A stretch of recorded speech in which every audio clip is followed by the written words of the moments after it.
एक दिन सेठ घनश्याम दास अपने दफ्तर में बैठे थे। वे फाइलों में खोए हुए थे। तभी फोन की घंटी बजने से उनका ध्यान टूट गया। फोन उनके सेक्रेटरी का था। उसने बताया कि सुनीता नाम की एक औरत आपसे मिलना चाहती है। वह अपने आप को दफ्तर के स्टाफ रह चुके राकेश की विधवा बताती है। सेठ ने कुछ पल सोचकर कहा, उसे अंदर भेज दो। सेक्रेटरी ने सुनीता को सेठ के केबिन में भेज दिया। सेठ अपने काम में बिजी थे कि तभी एक मीठी सी आवाज से वे चौंक पड़े। दरवाजे पर सुनीता खड़ी थी। उसने अंदर आने की इजाजत मांगी। सेठ उसे भौचक देखते रह गए। सुनीता की न केवल आवाज मीठी थी, बल्कि उसकी कदकाठी, रंग रूप, सलीका सभी अव्वल दर्जे का था। सेठ घनश्याम दास ने सुनीता को बैठने को कहा और आने की वजह पूछी। सुनीता ने उदास सूरत बनाकर कहा, मेरे पति आपकी कंपनी में काम करते थे। मैं उनकी विधवा हूँ। मेरी रोजी रोटी का कोई ठिकाना नहीं है। अगर कुछ काम मिल जाए तो आपकी मेहरबानी होगी। सेठ ने साफ मना कर दिया। सुनीता मिन्नतें करने लगी कि वह कोई भी काम कर लेगी। सेठ ने पूछा, कहाँ तक पढ़ी हो? यह सुनकर सुनीता ने अपना सिर झुका लिया।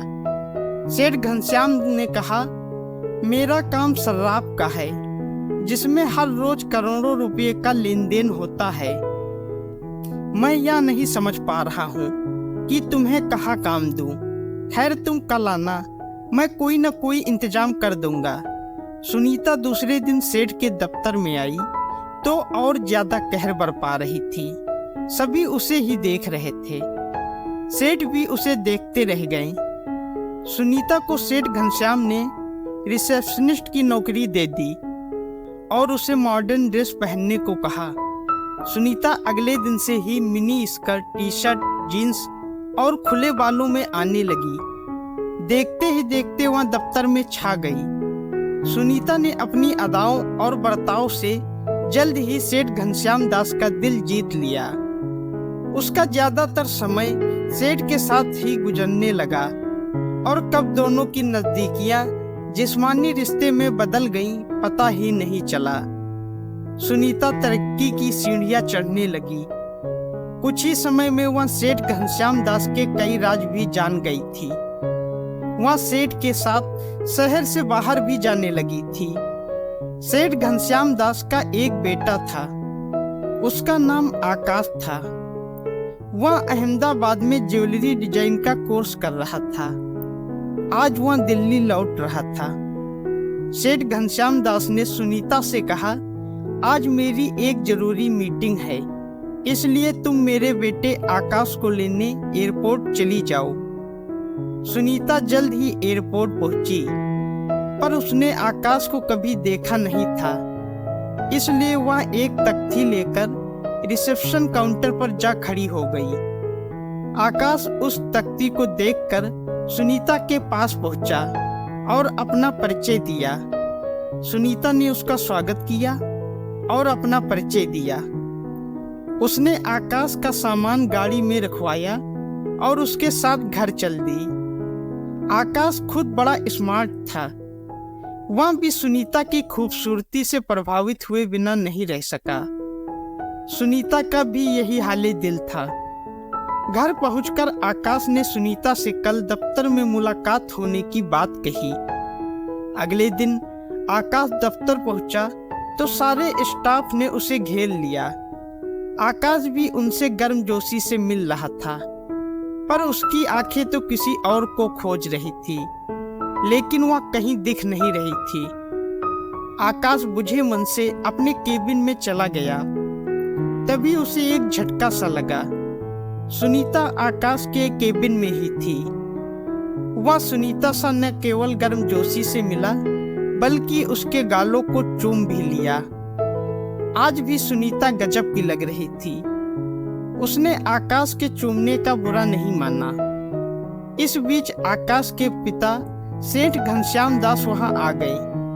उन्होंने सुनीता से कहा, तुम मेरे बेटे को कंपनी के बारे में सारी जानकारी दे दो। सुनीता ने हाँ में जवाब दिया। घनश्याम दास ने आगे कहा, सुनीता, आज से मैं तुम्हारी टेबल भी आकाश के केबिन में ही लगवा देता हूँ, ताकि आकाश को कोई दिक्कत ना हो। इस तरह सुनीता का अब ज्यादातर समय आकाश के साथ ही गुजरने लगा। इस वजह से उन दोनों के बीच नजदीकियां भी बढ़ने लगी। आखिरकार एक दिन आकाश ने ही पहल कर दी और बोला, सुनीता, मैं तुमसे प्यार करने लगा हूँ, क्या हम एक नहीं हो सकते? सुनीता यह सुनकर मन ही मन बहुत खुश हुई, पर जाहिर नहीं किया। कुछ देर चुप रहने के बाद वह बोली, आकाश, तुम शायद मेरी हकीकत नहीं जानते हो। मैं एक विधवा हूँ और तुमसे उम्र में भी 4-5 साल बड़ी हूँ। यह कैसे मुमकिन है? आकाश ने कहा, मैं ऐसी बातों को नहीं मानता। मैं अपने दिल की बात सुनता हूँ। मैं तुम्हें बताना चाहता हूँ। इतना कहकर आकाश अचानक उठा और सुनीता को अपनी बाहों में भर लिया। सुनीता ने भी अपनी रजामंदी दे दी। इस तरह कुछ ही दिनों में सुनीता ने कंपनी के मालिक और उसके बेटे को अपनी मुट्ठी में कर लिया। सुनीता ने अपने जिस्म का पासा ऐसा फेंका जिसमें बाप बेटे दोनों उलझ गए। सुनीता ने सेठ घनश्याम दास के घर पर भी अपना सिक्का जमा लिया था। उसने सेठ जी की पत्नी व नौकरों पर भी अपना जादू चला दिया। वह अपने हुस्न के साथ साथ अपनी जवान का भी जादू चलाती थी। एक दिन आकाश ने सुनीता से कहा, मैं तुमसे शादी करना चाहता हूँ। सुनीता बोली, मैं भी तुम्हें पसंद करती हूँ, पर सेठ जी ने तो तुम्हारे लिए किसी अमीर घराने की लड़की पसंद की है। वे हमारी शादी नहीं होने देंगे। आकाश बोला, हम भागकर शादी कर लेंगे। सुनीता ने जवाब दिया, भागकर हम कहाँ जाएंगे, कहाँ रहेंगे, क्या खाएंगे? सेठ जी शायद तुम्हें अपनी जायदाद से भी बेदखल कर दें। सुनीता की बातें सुनकर आकाश चौंक पड़ा। वह सोचने लगा, क्या पिताजी इस हद तक नीचे गिर सकते हैं? सुनीता ने मुस्कुराते हुए कहा, मैं पिछले 1 साल से सेठ जी के साथ हूँ। जहाँ तक मैं जान पाई हूँ, सेठ जी को अपनी दौलत और समाज में इज्जत बहुत प्यारी है। क्यों ना ऐसा तरीका निकाला जाए कि सेठ जी जायदाद से बेदखल न कर पाए। आकाश ने पूछा, हुआ कैसे? सुनीता ने कहा, क्यों ना सेठ जी के दस्तखत किसी तरह जायदाद के कागजात पर करा लिए जाएं। आकाश बोला, यह कैसे मुमकिन है? पिताजी कागजात नहीं पढ़ेंगे क्या? सुनीता बोली, सेठ जी मुझ पर भरोसा करते हैं। दस्तखत कराने की जिम्मेदारी मेरी है। कुछ दिनों के बाद सुनीता सेठ जी के केबिन में पहुंची तो उन्होंने पूछा, बड़े दिन बाद आई हो, क्या तुम्हें मेरी याद नहीं आई? सुनीता ने कहा, दफ्तर में काफी काम था। आज भी मैं आपके पास काम से ही आई हूँ। कुछ जरूरी फाइलों पर आपके दस्तखत लेने हैं। सेठ घनश्याम दास बुझे मन से बिना पढ़े ही फाइलों पर दस्तखत करने लगे। सुनीता ने जायदाद वाली फाइल पर भी उनसे दस्तखत करा लिए। सेठ जी ने सुनीता से कहा, कुछ देर बैठ भी जाओ मेरी जान। फिर उससे पूछा, सुना है कि तुम मेरे बेटे से शादी करना चाहती हो? यह सुनकर सुनीता चौंक पड़ी और कुछ नहीं बोली। सेठ जी ने बताया, आकाश की शादी एक रईस घराने में तय कर दी है, तुम रास्ते से हट जाओ। सुनीता ने कहा, सेठ जी, मैं अपनी सीमा जानती हूँ। मैं ऐसा कोई काम नहीं करूँगी जिससे मैं आपकी नज़रों में गिर जाऊँ। फिर सुनीता ने अपनी दस्तखत कराने की योजना की कामयाबी की जानकारी आकाश को दे दी। वह खुशी से झूम उठा। सेठ चूंकि सोने के कारोबारी थे, इसलिए काफी मात्रा में सोना व काले धन अपने घर के तहखाने में ही रखते थे, जिसके बारे में उन्होंने किसी को नहीं बताया था। पर बुढ़ापे का प्यार बड़ा नशीला होता है, लिहाजा उन्होंने सुनीता को इस बारे में बता दिया था। इस तरह कुछ दिन और गुजर गए। एक दिन आकाश ने सुनीता से कहा, अगले सोमवार को हम कोर्ट में शादी कर लेंगे। तुम ठीक 9 बजे आ जाना। सुनीता ने भी कहा, मैं दफ्तर से छुट्टी ले लेती हूँ ताकि किसी को शक न हो। फिर सुनीता सेठ जी के पास गई, उन्हें बताया सोमवार को आकाश कोर्ट में किसी लड़की से शादी करने जा रहा है। मुझे उसने गवाह बनाने के लिए बुलाया है। सेठ जी गुस्से से आग बबूला हो गए। तब सुनीता ने सेठ जी को शांत करते हुए कहा, कोर्ट पहुंचकर आप आकाश को एक किनारे ले जाकर समझाइए, शायद वह मान जाए। आप अभी हो हल्ला न मचाएं, आपकी ही बदनामी होगी। सेठ जी ने सुनीता से कहा, तुम सही बोलती हो। सोमवार को आकाश कोर्ट पहुंच गया और सुनीता का इंतजार करने लगा। तभी उसके सामने एक गाड़ी रुकी जिसमें अपने पिताजी को देखकर वह चौंक पड़ा।